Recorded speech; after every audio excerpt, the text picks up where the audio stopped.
Okay, check this out, listen to this. An Olympic athlete with no experience welding reached out to me for welding help. He needs to build an insane project in a hurry. So because time is important with this one, what's the fastest and best way that I'm gonna turn him into a pro? This is what I'm gonna teach him right here. We need to cover the important basics of welding aluminum. You can see from this pass as an example, we are using filler material and we're getting great results with the proper amount of filler. And we can see a great balance between the filler and the amount of heat being used.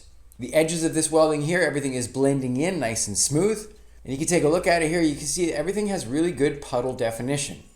Now this dude has his own TIG welding machine at home, so I want to make sure that he learns not only how a machine works, but what settings are important and which settings we can actually forget for now. So an Olympian with zero prior experience, can he learn the things that we need to show him today, get him well on his way so he can start his ambitious project? Okay, I just got a text from him. He is almost here. Open the garage door here. Where is he? He's coming. There he is. What's up, man? Good Nice to to meet you. Okay, this is Jeremiah Brown. He won the silver medal in the Olympics for rowing in 2012 for Team Canada. Oh my God, dude, you brought the medal? Seriously? Pretty cool, eh? That is incredible, man. And the crazy thing about Jeremiah is initially he knew nothing about rowing. He legitimately just one day happened to come across some rowing on TV. He got so motivated by what he was watching that he decided he wanted to learn rowing and with that compete in the Olympics. No prior experience with rowing. Absolutely crazy, right? And I assume you can guess what happened. He ended up doing exactly that. He wrote an amazing book about it called The 4-Year Olympian. And crazy enough, even before I knew him, I just happened to read this book, obviously before we'd ever met. And come here, you wanna know the craziest part of this story? Turns out in the last few years, without us even knowing each other, he had developed a crazy interest for learning to TIG weld. Why did you need to learn how to TIG weld? Like, did TIG welding interest you? Or was did you need to learn it as like something you needed and that was it? Yeah, to be fair, no, I just needed to learn how to weld so that I could do this project. So all the skills I learned were prerequisites to finish the idea I had in my head. Now that said, once I started welding, I fell in love with welding, and it's something that I'll do for the rest of my life. So what was this crazy project that he needed to learn TIG welding in a hurry to do? Check this out, this is wild. Okay, so I had this ambitious project of building a bicycle camper that was going to be electric powered, and I was going to travel from Peterborough, Ontario, all the way down to Key West, Florida, as chapter one of maybe a much longer trip that would see me going all the way to the southern tip of Argentina. And I needed to learn how to weld because I had to weld the aluminum frame. I wanted a really strong welded frame. There was nothing out there that I could use for my purposes, so I just by default decided I had to learn how to weld. He wanted to call his trailer the Cyber Drop trailer. So remember our goals of what we want to learn here. I want to teach him how to get comfortable holding the torch, and I want him properly arcing up and maintaining a proper puddle. I set up really basic settings on the machine here to get us going. I also went ahead and cleaned a bunch of filler material rods so it was ready to go. We're pretty much ready to rock. You can check out the settings that I ended up using on the machine here. You can either pause the screen here or you can go into the description below and check it out there. I've also got lots of tungstens prepared with the CK sharpener I've got here. They are now prepared, cleaned, and ready to go. Now, we first worked on this exercise here. No filler material yet, this is key. What we're doing here is we're just practicing trying to get comfortable. We want to do proper manipulation with the torch as we are traveling across a plate.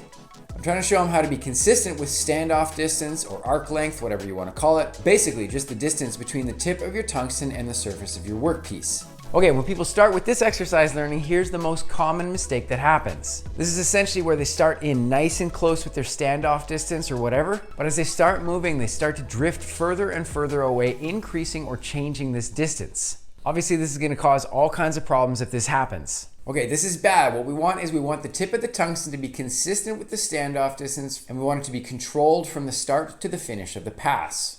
We don't want it getting further away. We don't want it getting too close. Obviously we dip. So we got started with some passes. I got him comfortable and properly set up. He was learning how to confidently light up clean arcs and maintain the puddle as he was traveling. And actually take a look at this right here. I mentioned that we're not using filler yet, but he's actually just holding it in his hand so that he gets used to having it to work with. If I think back, like even just that one session with you sorted out so many blanks in my mind and so many questions. Like it just listening to you talk and watching and then giving feedback on me directly after just doing 3 or 4 passes cleared up so much. So that when I went home, I was that much further ahead than even if I just sort of continued with my self-study. So it really was like a catalyst kind of moment for me.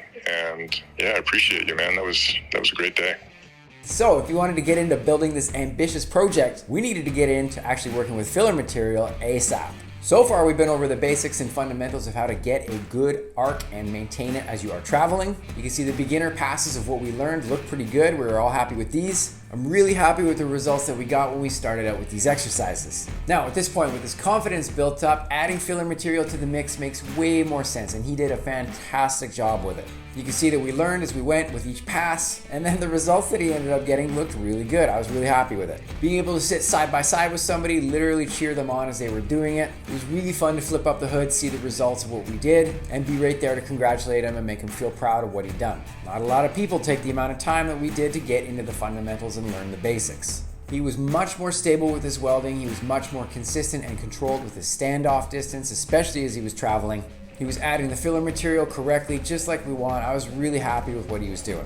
Although there was one problem that we ran into, and it was a real bummer. We ran out of time together. Unfortunately, we had to part ways. He was giving a keynote speech here in town, that tall, popular man, but I had a plan. I got him registered right away in my online TIG welding program, and this way he could literally learn as he was traveling back home, watching all the lessons on his phone, on an airplane, whatever. And then when he got home, he could pick up right where we left off with the lessons and continue on. The program took him through a series of follow-up lessons where he continued to get more and more comfortable, and he was able to work his way towards his ambitious project lesson by lesson. Okay, learning to TIG weld square tubing is not the easiest thing to learn as a beginner. But if you start out with the fundamental practice exercises that I got Jeremiah to do here, this type of welding with more intricate stuff becomes much more achievable at a much quicker rate, even for beginners. So back at home, he continued to work on his cyber drop trailer in preparation for his big trip. He was testing it a lot and putting some serious mileage on it. With what you built, has any welds broken so far?